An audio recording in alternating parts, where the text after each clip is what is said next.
It was the early morning hours of February 14th, 2000, Valentine's Day. In the quiet town of Shelby, North Carolina, a 9-year-old girl named Asha Degree disappeared into the darkness and hasn't been seen since. To this day, no one knows why she left her home. No one knows where she was going. And no one, not law enforcement, not her family, not even the FBI, has been able to bring her home. This is the haunting and still unsolved case of Asha Degree.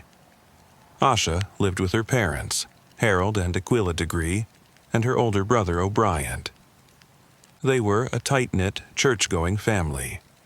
Her parents worked regular jobs, Harold as a dock worker, and Aquila in a local school cafeteria. The Degree family lived in a modest, 2-story home in a quiet neighborhood. There was no history of abuse, no chaos, no red flags. Asha was a good student.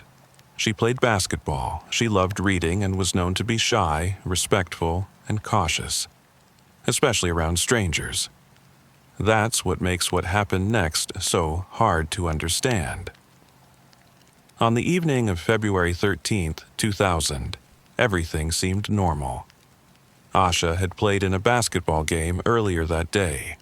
Her team lost, and she was upset, but nothing seemed out of the ordinary. She came home, did her homework, and later went to bed in the room she shared with her brother. At some point during the night, likely just after 2:30 a.m., Asha quietly got out of bed, packed her black backpack, and left the house. She didn't leave a note. She didn't wake anyone up. She simply walked out the front door into the stormy night. That night was cold, windy, and rainy. There had been a power outage earlier due to a car accident nearby. The Degree home had no lights, no TV. The storm had blanketed the area in near total darkness.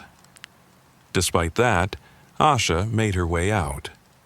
Around 3:45 a.m., about a mile and a half from her home, she was seen walking down North Carolina Highway 18 by 2 separate motorists.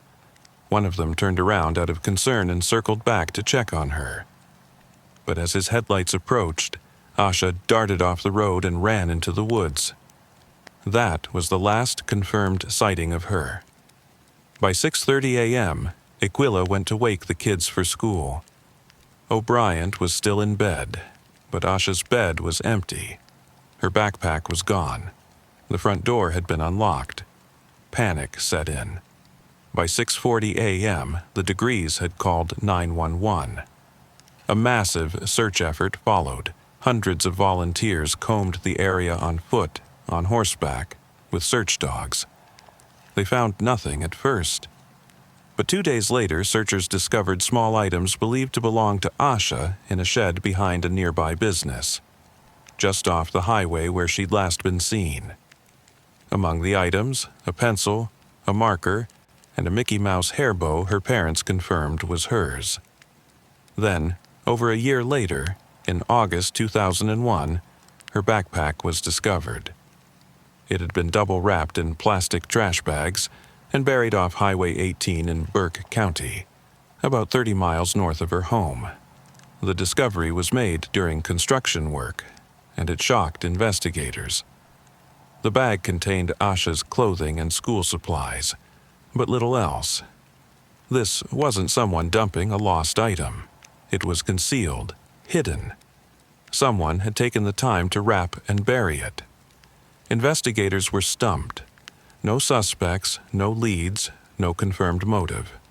Why would a cautious, sheltered 9-year-old girl walk out of her house alone into a storm?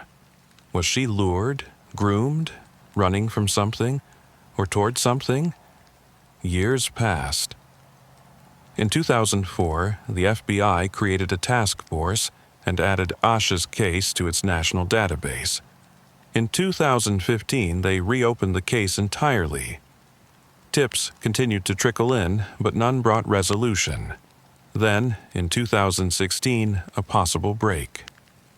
A witness came forward, claiming to have seen Asha get into a dark green car that early morning, possibly a 1970s Lincoln Continental or Ford Thunderbird, with rust along the wheel wells. But even with that new information, the car and its driver were never identified. And in 2020, the Cleveland County Sheriff's Office revealed that they had submitted items from the buried backpack for renewed forensic testing. The results of that testing, however, have never been made public. Today, over 2 decades later, the Degree family still lives with the hole Asha left behind. They hold a memorial walk every year on the anniversary of her disappearance. They still put up flyers. They still speak her name. Asha would be in her early 30s now. Her parents, who once refused to believe she would run away, have considered darker possibilities with time, but they've never given up hope. The FBI continues to offer a $25,000 reward for credible information leading to the resolution of the case. The Cleveland County Sheriff's Office has offered an additional $20,000, but for now, the trail is cold. A girl walks out of her home in the middle of the night. No one sees her again. Her backpack is buried, wrapped in plastic, miles away. Who took her? Why? And how, in all these years, has no one come forward?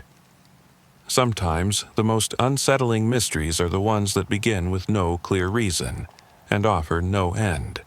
This was the case of Asha Degree,